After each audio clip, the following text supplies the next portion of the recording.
Hello students, आपण structural organisation in animals म्हणजे tissue बद्दल पाहिलेलं आहे.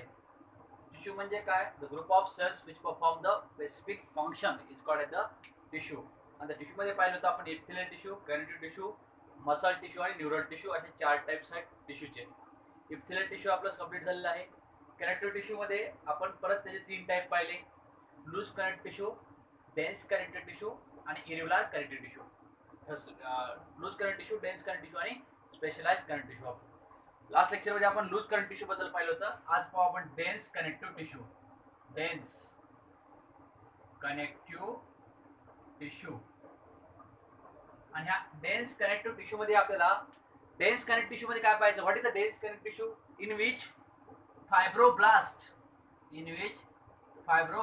दिस is the fibroblast cells and collagen fibres are densely pack. म्हणजे दोघांमध्ये गॅप नाही, दोघं एकदम फिट पॅक आहेत. दोघांमध्ये गॅप असेल तर लूज करंट टिश्यू म्हणतो आपण. दोघांमध्ये बिलकुल गॅप नाही, कॉम्पॅक्टली एकमेकांसोबत अटॅच आहे. लक्षात ठेवा. This is the fibroblast and this is the collagen fibers. This fibroblast and this collagen fibers are densely packed, hence known as dense connective tissue. Okay, मग डेन्स कनेक्टिव्ह टिश्यूच्या या फायब्रोब्लास्ट आणि collagen फायबरच्या direction वरून, म्हणजे जर असं direction असेल एका रो मध्ये तर ह्याला म्हणतो आपण रेग्युलर, आणि असं जर डायरेक्शन असेल खालीवरी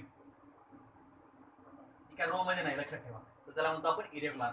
म्हणून ह्या डेन्स कनेक्टिव्ह टिश्यूचे परत 2 टाइप्स पडलेत: dense regular connective tissue, regular, and dense irregular connective tissue. Dense irregular connective tissue. Dense regular connective tissue means in which fibroblast and collagen fibers are arranged in a raw parallel, एकदम raw मध्ये arranged आहेत. And dense irregular in which fibroblast and collagen fibers are irregular arrangement. Examples of dense connective tissue. Okay, examples of dense regular connective tissue and examples of dense irregular connective tissue. Examples of dense regular connective tissue is the tendons. टेंडॉन्सचं काम काय असतं? ही muscle आहे आणि हा bone आहे, लक्षात ठेवा. त्या मसलला बोनशी कनेक्ट करण्याचं काम टेंडॉन्स करत असतात. आणि या टेंडॉन्स मध्ये जे बी कोलॅजन फायबर्स आहेत त्याची अरेंजमेंट कशी आहे? रेग्युलर्स. म्हणून tendons, this is the tendons which connect bone to the muscle, skeletal muscle to the bone. आणि अरेंजमेंट कशी आहे टेंडॉन्सची? मतलब कोलॅजनची रेग्युलर. म्हणून tendons is examples of dense regular connective tissue. Cartilage also examples of the dense regular connective tissue. Cartilage, it connect the one bone to the another bone.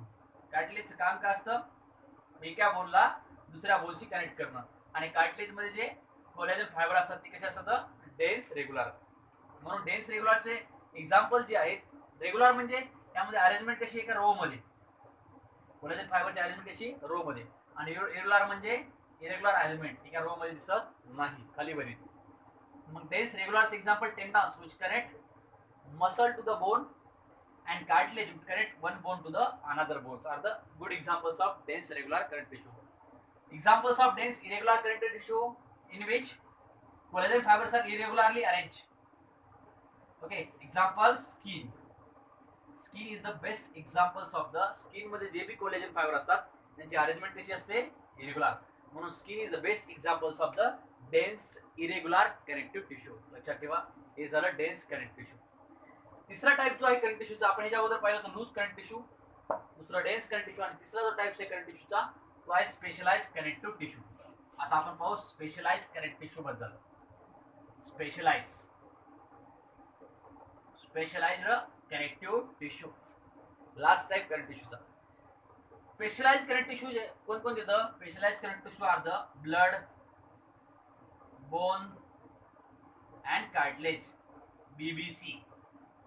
Blood, bone, cartilage, BBC.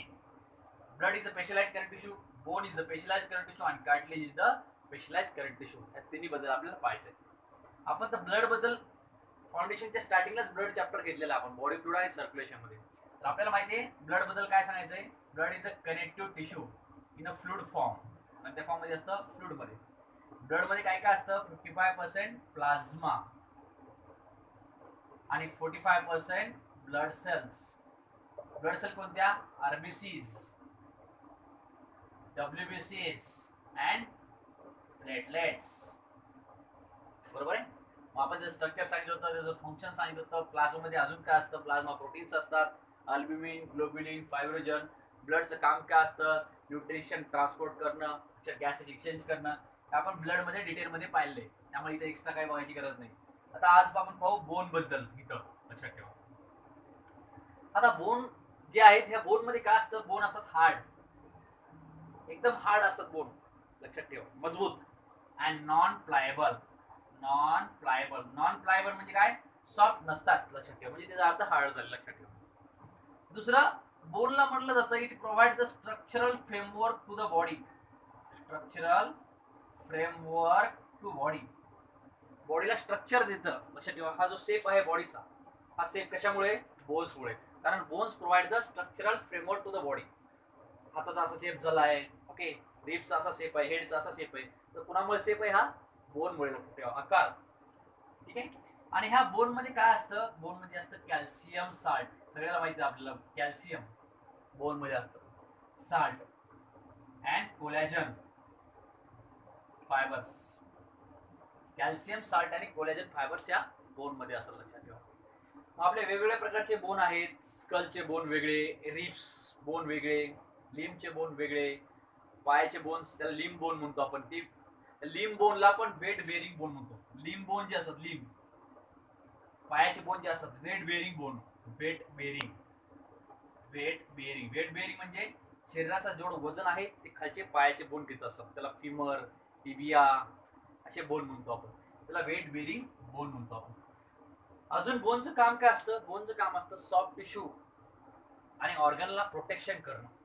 लक्षात ठेवा, soft tissue आणि ऑर्गनला protection करणं. आणि त्यामध्ये बाहेरून bones आहेत, तर मार लागला तर बोन्सला लागतो पहिला, नंतर जास्त मार असेल तर सॉफ्ट टिश्यूकडे किंवा ऑर्गनकडे जातो, पण आधी बोनवरती जातो. म्हणून bone provide the okay support and protection to the soft tissue and organs.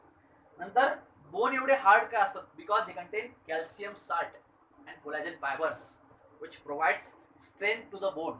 Bone मध्ये कॅल्शियम साल्ट आणि कोलॅजन फायबर असल्यामुळे बोन्सला स्ट्रेंथ जास्त राहते, बोन हार्ड जास्त राहतात. लक्षात ठेवा, हे खूप महत्वाची गोष्ट आहे. ठीक आहे, लक्षात ठेवा. आणि ह्या जो बोन आहेत, आता आपण एक स्ट्रक्चर काढू बोनचं. लक्षात ठेवा, हा जो बोन आहे, बोन, हा बोन. त्या बोन मध्ये असे स्पेस असतात, स्पेस. त्याला लॅकुनी म्हणतो. LACUNAE काय म्हणतो आपण? लॅकुनी. आणि लॅकुनी मध्ये सेल असतात, त्याला म्हणतो आपण ओस्टिओसाइट्स. ओस्टिओसाइट्स. लक्षात ठेवा, बोन मध्ये 3 प्रकारचे सेल असतात. ओस्टिओब्लास्ट. ब्लास्ट म्हणजे बोन तयार करणारा cell, bone forming cells. Note करून घ्यायचं तुम्ही. लक्षात ठेवा, ओस्टिओक्लास्ट, बोन रिझॉर्प्टिंग सेल्स. आणि cell within bone is the osteocytes, जे की लॅकुनी मध्ये असतात, स्पेस मध्ये असतात बोनच्या. लक्षात ठेवा. ठीक आहे. म्हणून osteoblast are the bone forming cell, osteoclast are the bone resorbing cells, आणि सेल विदिन बोन किंवा bone contains space called lacunae, आणि lacunae contains cells called osteocytes. लक्षात ठेवा, हे बोनचं काम आहे. लक्षात ठेवा. आणि बोन काय करतं? आताच पाहिलं आपण, स्केलेटल मसलला अटॅचमेंट देतं, लिगामेंटला अटॅचमेंट देतं. लक्षात ठेवा, बॉडीला एक फ्रेमवर्क प्रोव्हाइड करतं.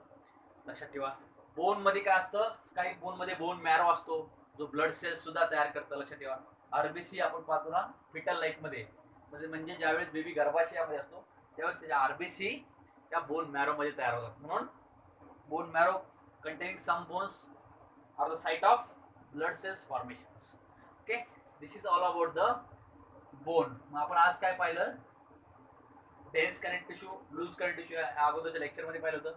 स्पेशलाइज कनेक्ट टिश्यू मध्ये ब्लड आणि बोन बद्दल पाहिले. नेक्स्ट लेक्चर मध्ये आपलं असेल कार्टिलेज बद्दल, आणि आपण मसल टिश्यू पण स्टार्ट करू नेक्स्ट लेक्चर मध्ये. त्याच्याकडे हे पॉईंट तुम्ही नोट करून घ्या, तुम्हाला हे पॉईंट कामाला येते.